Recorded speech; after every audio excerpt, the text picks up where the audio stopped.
नमस्कार मित्रों, मैं अपने चैनल ब्रजेश ओली में आपका स्वागत करता हूँ। मित्रों, आज मैं एक नया टॉपिक लेके आया हूँ। मैदा। मैदा क्या होता है, इसका क्या उपयोग है। मैदा बिल्कुल नहीं खाना चाहिए। क्यों नहीं खाना चाहिए? अगर आप इस के बारे में जानना चाहते हैं तो मेरा इस वीडियो को अंत तक देखिएगा, ताकि आपको मैदे के दुष्प्रभाव के बारे में पता चल सके और आप अपने बच्चों को मैदा खाने के लिए बिल्कुल मना कर दीजिए। जो आपके बच्चे मोमो खाते हैं, चाउमीन खाते हैं या मैगी खाते हैं, वो उसको बिल्कुल ना खाएं, क्योंकि उसमें मैदा होता है। तो मैं अपना शुरू करता हूँ अपना टॉपिक। मैदा क्या होता है और कैसे बनता है? मैदा एक बारीक पिसा हुआ गेहूं का आटा होता है, जिसे विशेष प्रक्रिया से तैयार किया जाता है। यह सामान्य आटे से अलग होता है क्योंकि इसे गेहूं के दाने के केवल अंदरूनी हिस्से, जिसे हम एंडोस्पर्म कहते हैं, से बनाया जाता है। गेहूं के दाने के तीन मुख्य भाग होते हैं। सबसे पहला भाग चोकर, जिसे हम ब्राउन भी कहते हैं। दूसरा अंकुर, जिसे हम जर्म भी कहते हैं। और तीसरा एंडोस्पर्म। मैदा बनाने के दौरान चोकर और अंकुर को पूरी तरह हटा दिया जाता है और केवल सफ़ेद भाग को बहुत बारीकी से पीसकर तैयार किया जाता है। मैदा बनाने की प्रक्रिया मिलों में मशीनों के माध्यम से की जाती है।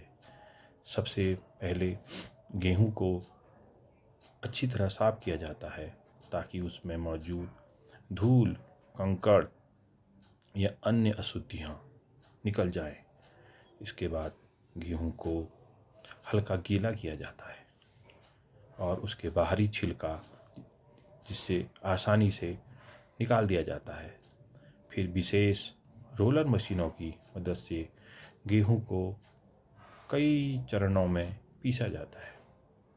इस प्रक्रिया में गेहूं का चोकर और अंकुर, जिसे हम जर्म भी कहते हैं, वो अलग हो जाता है और केवल सफ़ेद हिस्सा बचता है, जिसे हम एंडोस्पर्म कहते हैं। इस हिस्से को और भी बारीकी से पीसकर मैदा तैयार किया जाता है। कई बार मैदा को और अधिक सफ़ेद दिखाने के लिए उसे और भी ज़्यादा रिफाइन या शुद्ध किया जाता है। यही कारण है कि मैदा का रंग बहुत सफ़ेद और बनावट बहुत मुलायम होती है। मैदा का उपयोग कहाँ होता है? मैदे का उपयोग आपका ब्रेड बनाने में, बिस्कुट बनाने में, समोसा बनाने में, पिज़्ज़ा बनाने में, भटूरे बनाने में और जितने भी आपके बेकरी प्रोडक्ट होते हैं, वो सब मैदे से ही बनते हैं, क्योंकि मैदा बहुत मुलायम और फुला हुआ बनावट देता है। अब मैं आपको बताऊंगा कि मैदे और आटे में क्या अंतर होता है। ये बहुत इम्पोर्टेंट है, इसको ध्यान से सुनिएगा। सामान्य गेहूं का आटा पूरे गेहूं को पीसकर बनाया जाता है, जिसमें चोकर और अंकुर भी शामिल रहते हैं। इसलिए आटे में फाइबर, विटामिन और पोषक तत्व अधिक होते हैं। दूसरी ओर मैदे में ये पोषक तत्व कम हो जाते हैं, क्योंकि उसका रेशा जो फाइबर होता है उसको निकाल दिया जाता है। अब मैं आपको बताऊंगा कि क्या मैदा स्वास्थ्य के लिए अच्छा है। आप जो अपने बच्चों को मैदा खिला रहे हैं, क्या वो अच्छा है?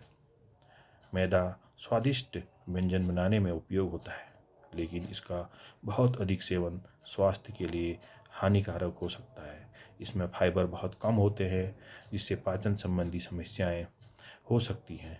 अधिक मात्रा में मैदा खाने से मोटापा, ब्लड शुगर बढ़ता है और पेट की दिक्कतें हो सकती हैं। इसलिए डॉक्टर सलाह देते हैं कि मैदे का सेवन सीमित मात्रा में ही करना चाहिए। मैदा गेहूं से बनने वाला एक रिफाइंड आटा है, जो कई स्वादिष्ट व्यंजन बनाने में उपयोग होता है। हालांकि यह खाने में मुलायम और स्वादिष्ट होता है, लेकिन पोषण के मामले में यह साधारण आटे से कमज़ोर होता है। इसीलिए हमने अपने भोजन में संतुलन बनाना रखना चाहिए और मैदे का अधिक से अधिक सेवन नहीं करना चाहिए।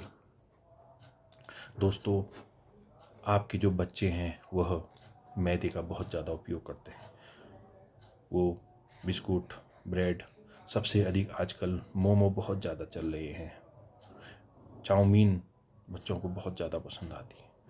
तो आपसे मेरा अनुरोध है कि आप अपने बच्चों को मैदा से बनी हुई चाउमीन, मोमो मत खाने दीजिए, क्योंकि आपका ये जो ये मैदा होता है ये बहुत चिपचिपा होता है। अगर इसे हम पानी के साथ मिला दें तो ये और ज़्यादा चिपचिपा हो जाता है और लेई के रूप में आपके बच्चों के आंतों में जाके चिपक जाता है। इससे आपकी आंतें संकुचित हो जाती है, उसमें कंट्रैक्शन हो जाता है और भोजन आपका आगे नहीं बढ़ पाता है। मैदे में कोई भी फाइबर मौजूद नहीं होता है, अतः आंतें इसको धकेलने में बहुत ज़्यादा आंतों को बहुत ज़्यादा परिश्रम करना पड़ता है। इसलिए मेरा आपसे अनुरोध है कि आप मैदे को बिल्कुल बहुत कम मात्रा में या हो सके तो बिल्कुल भी उपयोग न करें, क्योंकि अगर आंतों में कोई प्रॉब्लम हो गई तो आपका भोजन नहीं पचेगा और आपको पेट से संबंधित बहुत सारी बीमारियां हो जाएंगी, जो आगे आपके बढ़ते हुए बच्चों के लिए बहुत नुकसानकारक होंगी। इसलिए आपसे मेरा अनुरोध है कि अपने बच्चों को मैदा खाने से रोकिएगा। तो दोस्तों, आपको मेरा ये वीडियो या मेरा टॉपिक कैसा लगा? अगर अच्छा लगा है तो मेरे इस चैनल को सब्सक्राइब करिएगा, इस वीडियो को शेयर करिएगा। फिर मिलता हूँ मैं आगे एक नया टॉपिक लेके।